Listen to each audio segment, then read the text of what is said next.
Estamos de volta em mais um episódio, mais um momento de trocar experiências e de conhecer um pouquinho do mercado de seguros. Hoje nós temos aqui uma pessoa especial, mais uma vez um amigo, uma pessoa de que eu conheço já há bastante tempo e que acompanho o trabalho dele, uma referência na área de seguros de vida. Eu conheci-o na Liberty há muitos anos atrás e ele continua ligado à Liberty, uma nova atividade. Mas Alexandre, é um prazer enorme, nós vamos conhecer um pouquinho, vamos falar um pouquinho, mas é um prazer enorme estar aqui connosco e seres o nosso primeiro convidado para falar sobre vida no Papo é Seguro da nossa empresa. Nossa, então é uma honra aí. Obrigado pelo convite, Tiago, né, o Mário também. É um prazer aqui bater um papo com vocês e contar algumas mentiras aqui também, né, mano? Pode ser, né? Pode, só não entrega o passado. Só não entrega o passado. Não, mas legal. Muito honrado em estar aqui, Tiago.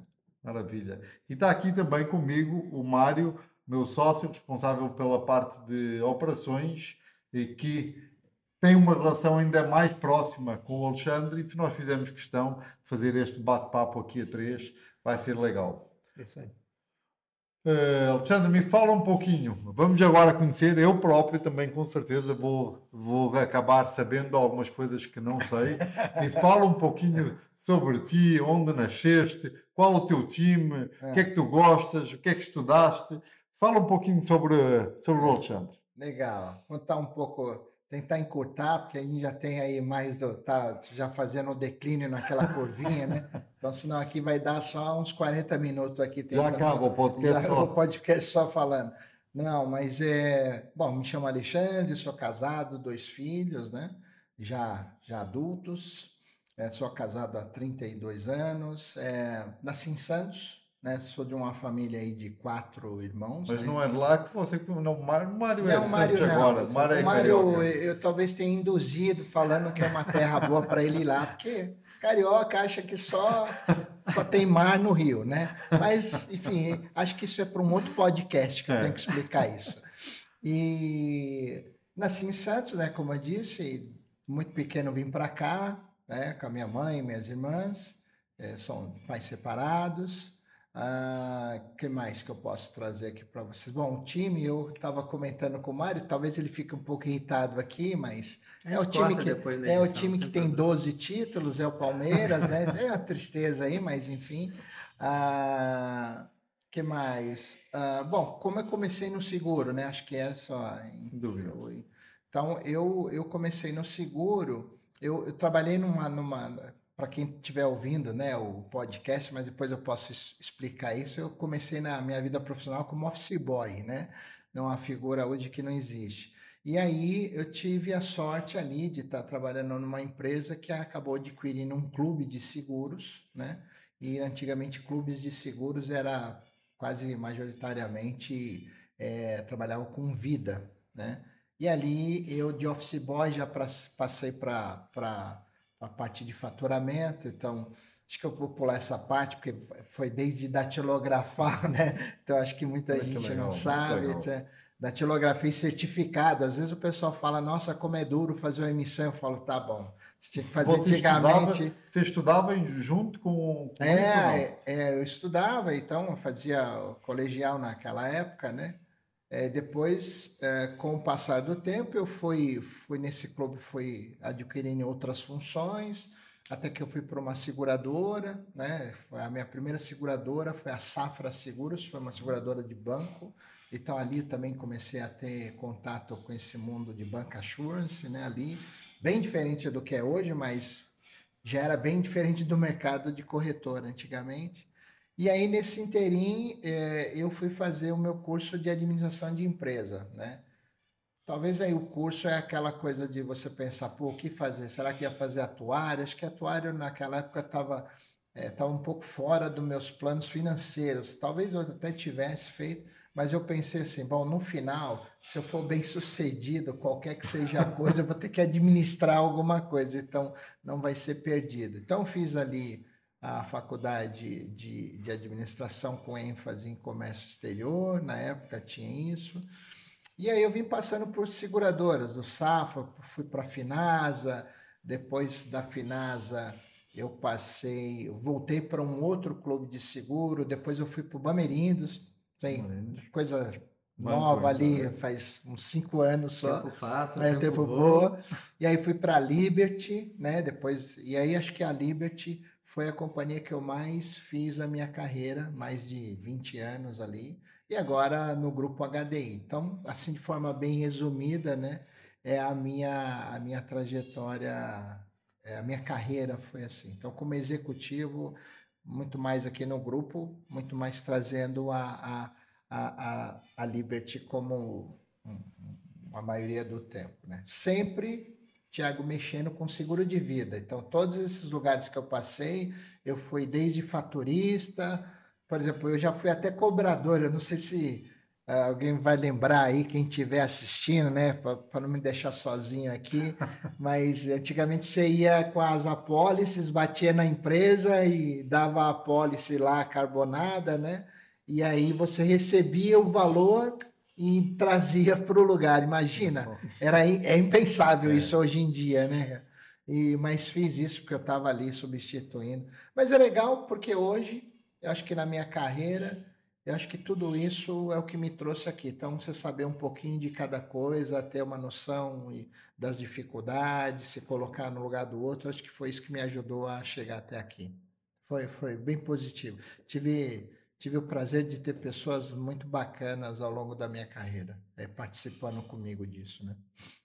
E acho que vale destacar, né, da tua trajetória que eu conheço aí, de Grupo Liberty, agora Grupo HDI, a quantidade de presidentes que você passou, e fusões, e compras, etc. Tá certo que toda vez que trocava, viu, Tiago, eu não ia trabalhar umas 2 semanas.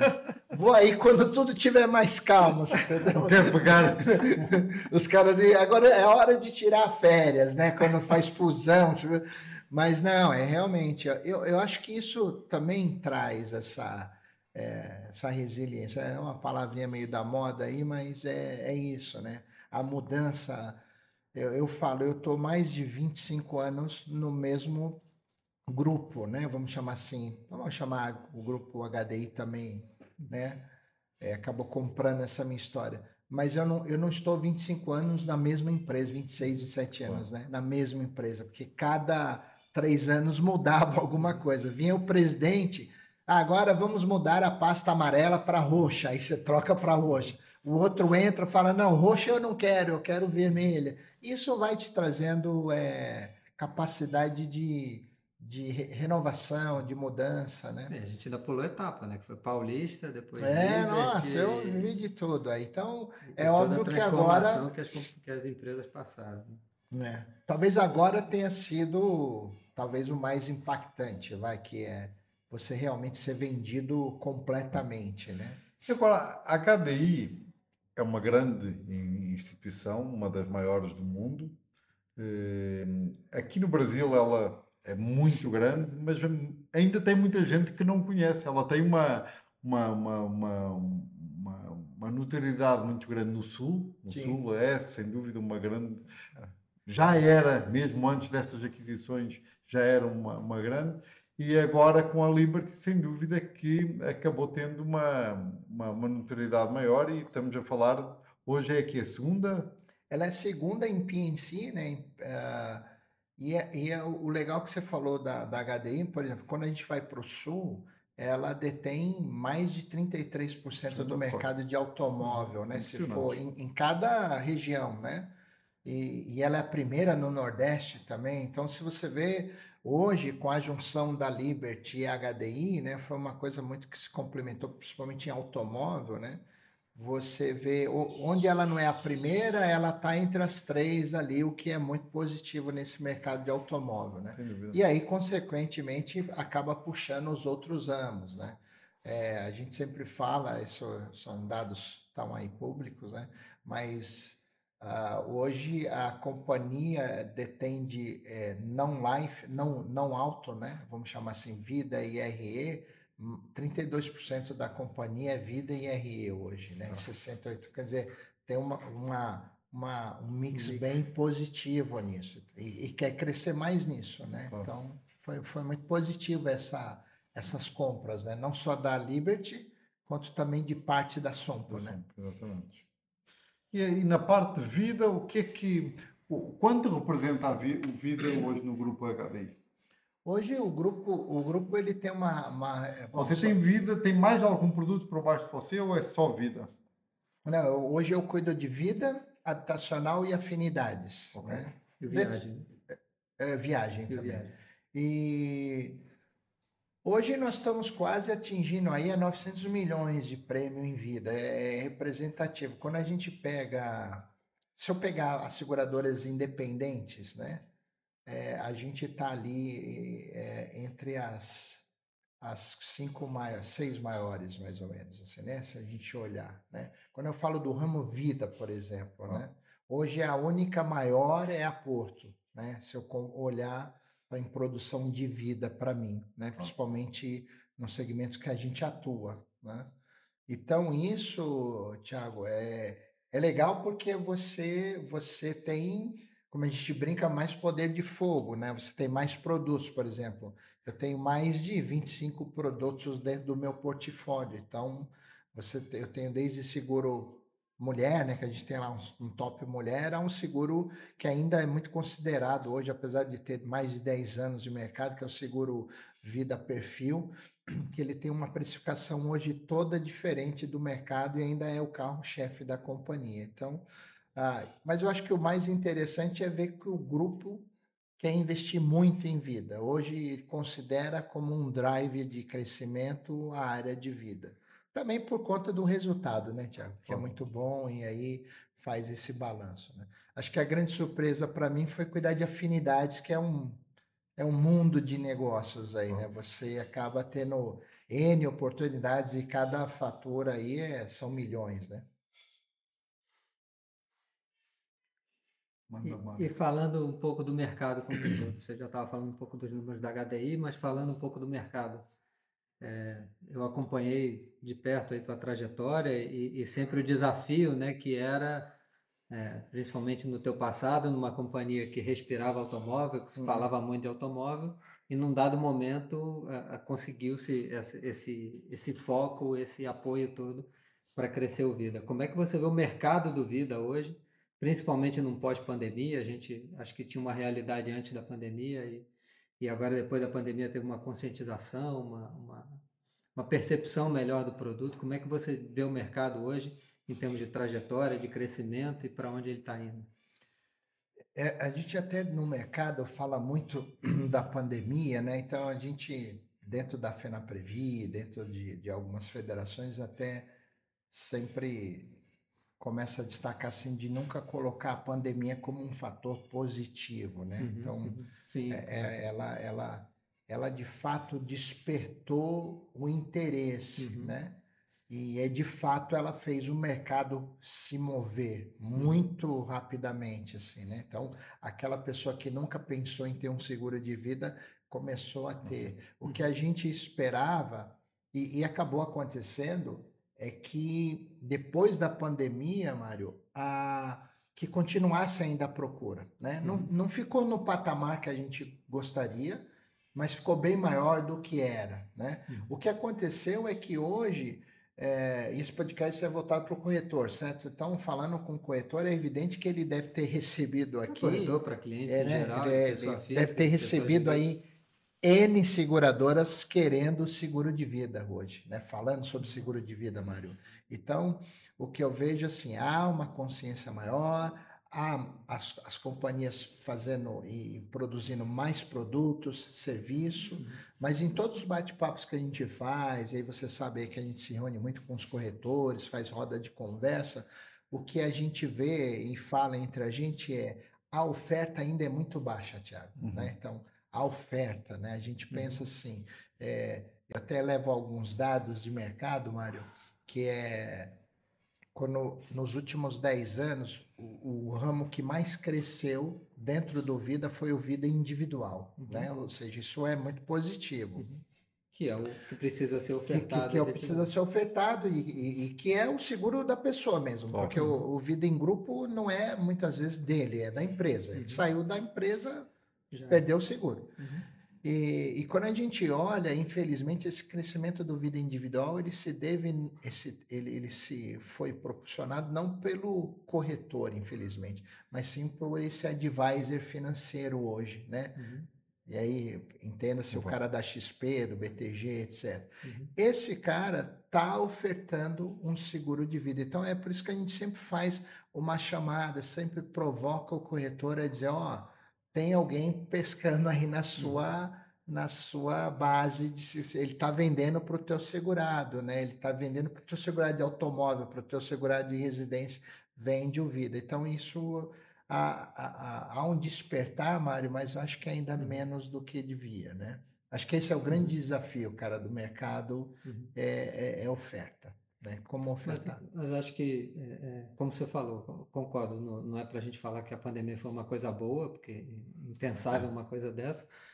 mas que acho que as companhias, as seguradoras, né, o mercado como um todo, que é um mercado tão estigmatizado de não Sim, querer claro. pagar, etc., né, mostrou o real valor desse mercado. E até uma coisa, uma enfermidade, uma questão que não era coberta, e o mercado todo reagiu e mudou o seu produto para atender numa Mário, situação de crise a generalizada. gente pagou o mercado todo mais de 7 bi, né, Uhum. de indenização que não estava ali esperando Previsto. no Uhum. balanço, né? Uhum. Então imagina, eu falo sempre para os corretores, pra você ter uma noção que é 7 bi foi o que a HDI pagou pelo grupo Liberty. Liberty Uhum. na região do Brasil e na América Latina. Então, só Uhum. para se ter uma noção Da do dimensão. que Uhum. é da dimensão da quantidade Do que desse o dinheiro. mercado O movimentou. mercado pagou mesmo tendo um risco excluído. Isso, exato. Então, eu acho que a gente deveria ter feito isso mesmo pelo Uhum. momento,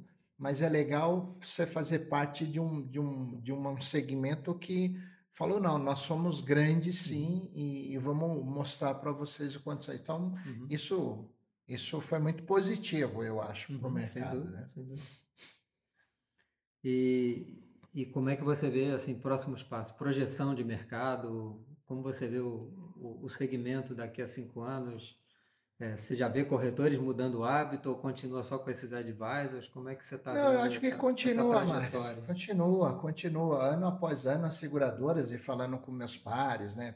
Pessoas de outras seguradoras, todos falam isso. Olha, não, estou tendo mais corretores, aqueles que não eram, né? Uhum. Vendedores de vida passaram a ser, né?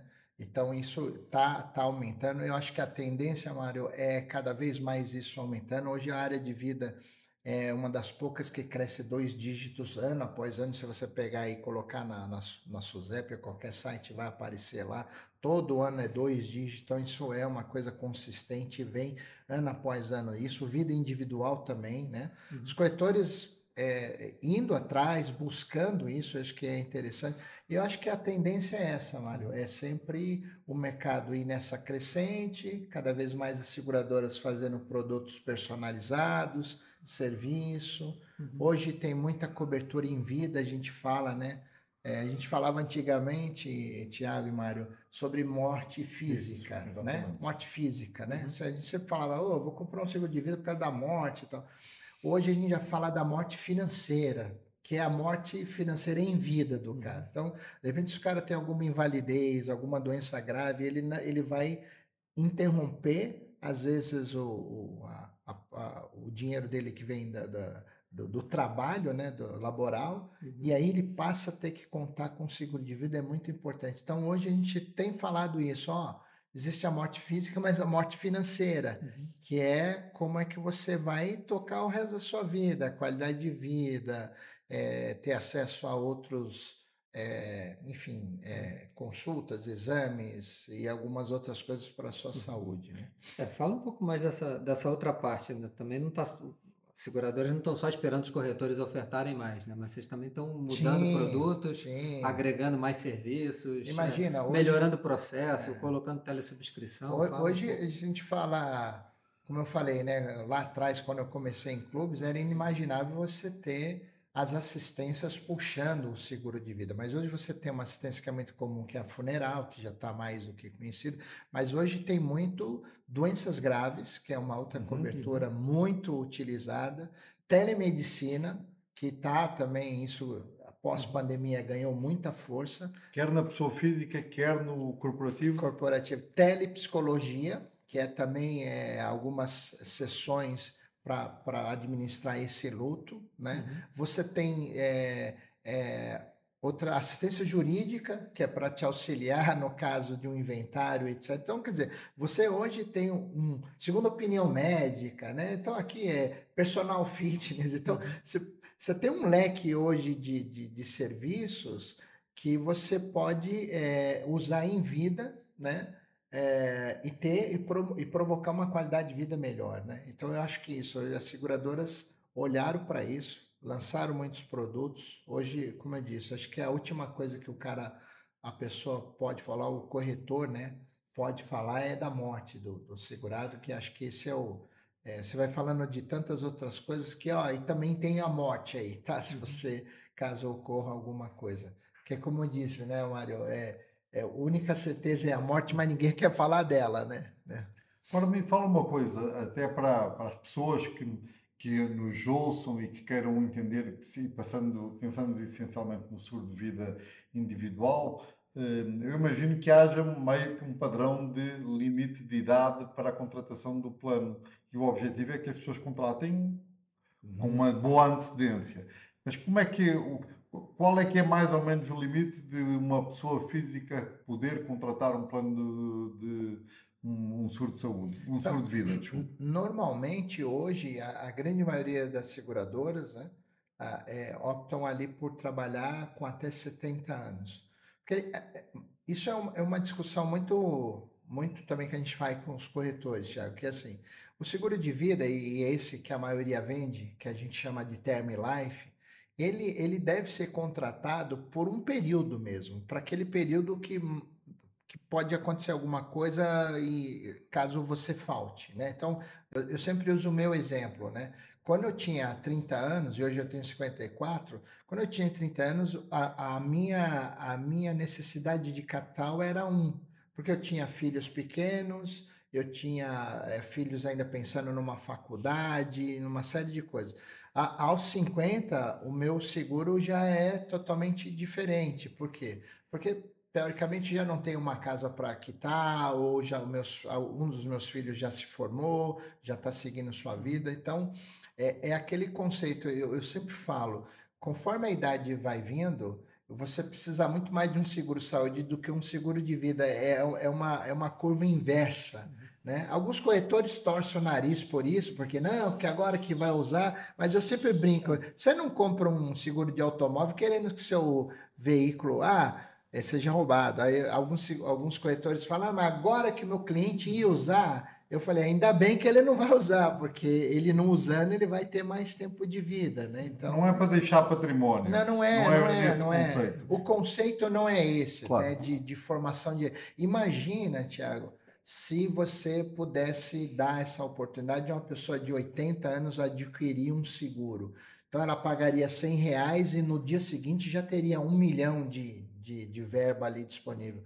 Isso não se sustenta a longo prazo, né? Não. Então, é uma questão de matemática. O mercado ia sofrer. E nem faz sentido. Não é para um enriquecimento familiar. Mas digamos que alguém fale, não, agora que ele precisa, tá tudo bem, ok, mas eu digo sempre, usa o bom senso aqui. Imagine se a pessoa pagasse R$1 e já tem 1 milhão, né? Então, não quer dizer que a pessoa de 80 anos vá morrer, mas eu estou dizendo assim, a probabilidade... quem traz essas probabilidades está aí. Hoje a idade média do brasileiro é 77 anos, né? Vai ter alguém de 90? Lógico que vai, né? Mas eu acho que é isso, é trazer essa consciência. Eu sempre falo, o corretor precisa se preocupar também com isso, as seguradoras também, como é que vai funcionar o nosso mercado daqui a 20 anos, Thiago, né? Porque a gente às vezes fica inventando algumas coisas aqui que lá atrás você não vai ter sustentabilidade, não vai ter como continuar garantindo isso. Né? Me fala uma coisa, nós nem combinamos de falar sobre esse tema, mas também eu acho que é algo que é interessante de abordar, é a parte do seguro de vida internacional. Tem algumas empresas que oferecem, Pode contratar, não pode contratar? Qual o problema de contratar um seguro de vida internacional? A gente não tem essa modalidade da contratação. Existem normas, né, O internas Brasil não permite, não é? que você tem que contratar o seguro no seu país de origem, né? E imagina que se você contrata um dinheiro fora, né, o Tiago, para ele entrar no Brasil, você vai perder quase, sei lá, eu não sei ao certo, mas até a última vez que eu acompanhava isso, quase a metade de impostos, né? Para, entre aspas, não legalizar, mas para deixar esse dinheiro apto, Né? reconhecer, acho que é essa palavra, né? Porque já é legal o fato, mas você compra algo lá e traz esse dinheiro para cá para reconhecer aqui, ele vem como se você trouxesse uma carga tributária. E o seguro de vida aqui é justamente o contrário, né? Ele é totalmente livre de imposto. Isso, agora aqui, então não entra em inventário. Isso, então imagine, se você vende um seguro dessa natureza para fazer com que a pessoa tenha uma renda na falta daquela pessoa, da contratada. Se você faz um seguro onde depois de alguns dias ele vira metade ou demora muito para vir, já perdeu um pouco o sentido daquele uso do dinheiro. É como o Mário comentou aqui, o seguro de vida ele é bacana porque ele não entra em inventário, você consegue fazer. Hoje, muita gente tem usado seguro de vida e é bem bacana isso, como questões de patrimônios, entendeu? Por exemplo, a pessoa tem um patrimônio de 8 milhões, vamos supor, 10 milhões, vamos falar um número redondo. A pessoa tem um patrimônio de 10 milhões e aí, por uma carga tributária ou inventário, aquele patrimônio vai virar 3 milhões ou 7 milhões para a família, porque 3 vão ser impostos, etc. A gente sempre fala para que o seguro de vida seja comprado nesse valor assim de 3 milhões, por exemplo, para fazer essa compensação, né? Ó, no caso do seu falecimento, né, você vai deixar realmente aquele patrimônio que você desejava deixar, né? Então, eu acho que é isso que é bacana, Tiago. Hoje você tem várias maneiras de ver o seguro de vida. Mário, última pergunta. Nosso tempo está aqui esgotando. Já Deixo contigo. Já esgotado. Já esgotado. Falei? Já esgotado. Não, eu queria só agradecer realmente a tua presença. Obrigado. Já conheci um pouco da sua trajetória, a gente já teve uma longa jornada juntos aí. Mas agradecer a tua visita aqui, para conhecer nosso podcast, participar aqui com a gente. Sempre um prazer estar contigo. Eu que agradeço, Mário e Thiago, porque parabéns, né, para vocês, Obrigado. Porque acho que é legal falar com o corretor assim de uma maneira mais leve, né? Acho que é isso, né, que está faltando. Exatamente. E onde ele possa ouvir numa plataforma que ele deseja. Então isso é muito bacana. Então agradeço essa oportunidade aí. Quiser convidar de novo aí, agora com uísque ou alguma coisa aqui, que é água, viu, pessoal? Não é nada aqui. Tá bom? Alexandre, muito obrigado mais uma vez. Foi um prazer enorme ter-te aqui. Obrigado. Gente, mais uma vez tivemos aqui um bate-papo fantástico. Tenho certeza que vão gostar de ouvir e de conhecer um pouquinho deste mundo. Eu diria que a parte do seguro de saúde deveria ser um dos seguros mais importantes, do seguro de vida, desculpem, o seguro de vida deveria ser um dos seguros mais importantes da reflexão das preocupações de qualquer família. E isso não acontece, infelizmente.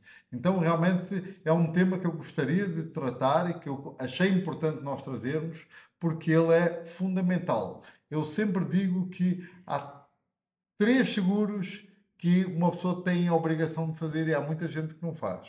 E é meio louco, é teoria minha, tá? Um é o seguro contra terceiros do automóvel, não é do casco, é de terceiros, é daquilo que você causa a terceiros. O segundo é o residencial, porque é o teu património físico mais importante, é de você ter. E tem 10% de pessoas que fazem seguro residencial. E é muito barato. E é muito barato. E o terceiro é o de vida. Sim. Este eu diria que é o pacote básico que, na minha opinião, toda a pessoa deveria ter. Seguro de terceiros para o automóvel, as pessoas estão preocupadas com o casco, mas deveria ser terceiros, o residencial e o vida. Então, ter-te aqui e falar um pouquinho sobre isso foi essencial. Mais uma vez, muito obrigado e até ao próximo episódio. Tchau, tchau. Tchau, tchau.